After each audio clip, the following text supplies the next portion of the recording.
My husband is having an affair with his coworker. I caught them in her office. Mara sat in her car, her knuckles white as she gripped the steering wheel.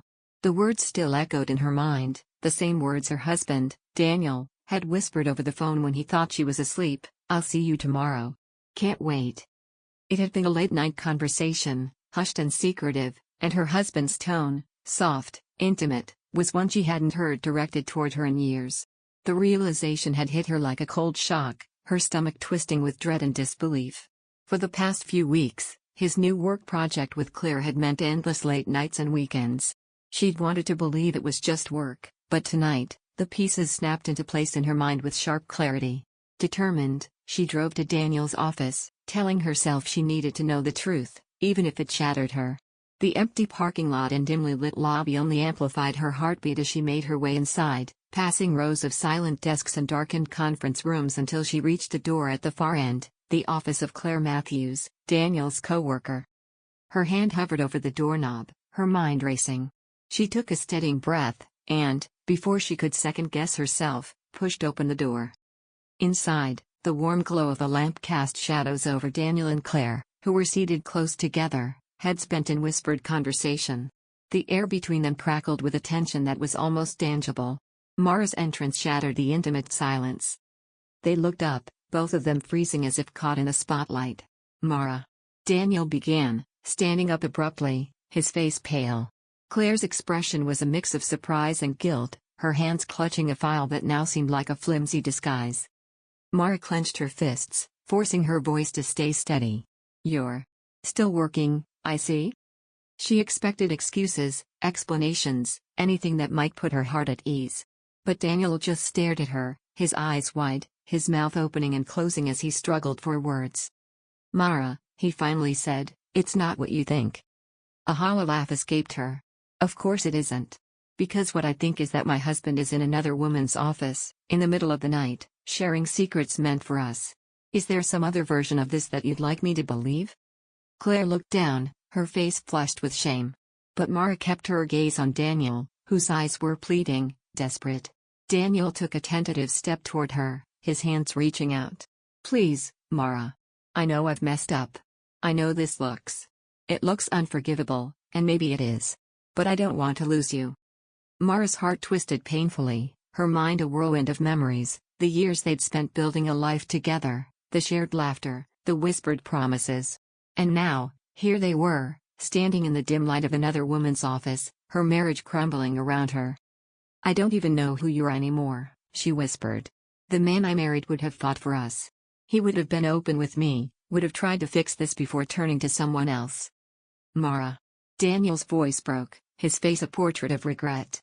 "I'll do anything to fix this. I'll end whatever this connection is with Claire. I'll go to counseling. I'll do whatever it takes. Just don't leave."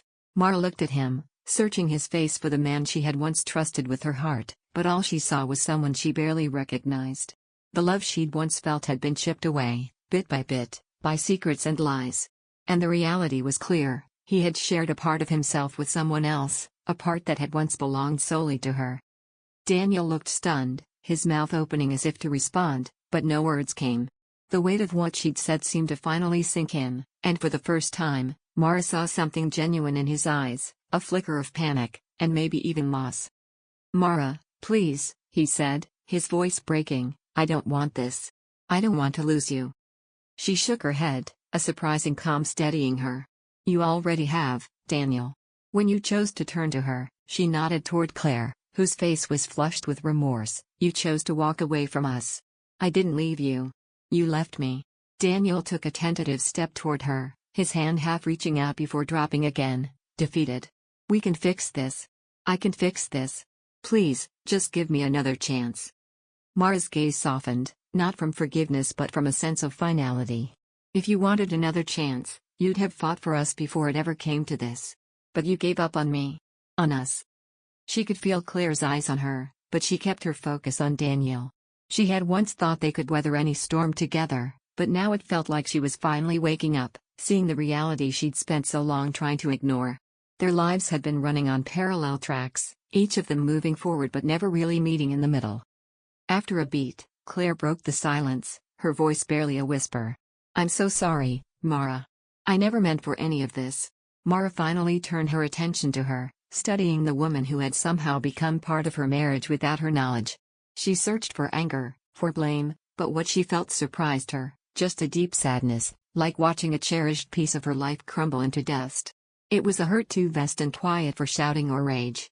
I don't think it matters what you meant, Mara replied softly. What matters is that this happened. That it was possible for him to share what we built with someone else. Her gaze dropped to the floor. I don't know how to go back from that. Daniel's face crumpled, a look of desperation in his eyes. Mara, please, I know I've hurt you. I can't change that. But I don't want to lose you. We built a life together. I love you. She let out a sad, bitter laugh. You say that now, but love isn't just words, Daniel. It's commitment. It's choosing each other, every day, even when things are hard. Love is fighting through the loneliness together. But you didn't do that. You let the loneliness pull you toward someone else. And I don't know if I can live with that. A long silence settled over them, thick and weighted with the things they'd left unsaid for so long. Mara glanced at the door, the weight of the room pressing down on her. She had come here seeking answers, hoping somehow that what she'd imagined wasn't real. But now that she was here, the truth was clearer than ever. Their marriage had fractured, quietly, and without her ever noticing, it had splintered into something unrecognizable. Slowly, she turned toward the door, her mind clearer than it had been in months. I'm going to go, Daniel. I think we both need time. Maybe, with some distance, we'll understand what we want, and what we're willing to fight for. Daniel's face drained, his hand reaching out one last time. Mara, please, don't leave. I'll do anything. She looked back at him, feeling a pang in her chest that was almost nostalgic, like she was saying goodbye to a man she used to know. I'm not leaving. I'm letting go. There's a difference. And with that, she walked out of the office, the air cold against her skin as she stepped into the night. The world around her felt raw and new, each breath filling her with a strange, unfamiliar sensation, a sense of her own strength. As she walked to her car, she realized she was finally taking back the pieces of herself she'd given away over the years. For the first time in what felt like forever, Mara felt like she was choosing herself. She didn't know where this choice would lead her, but she knew it was hers alone, and that was enough.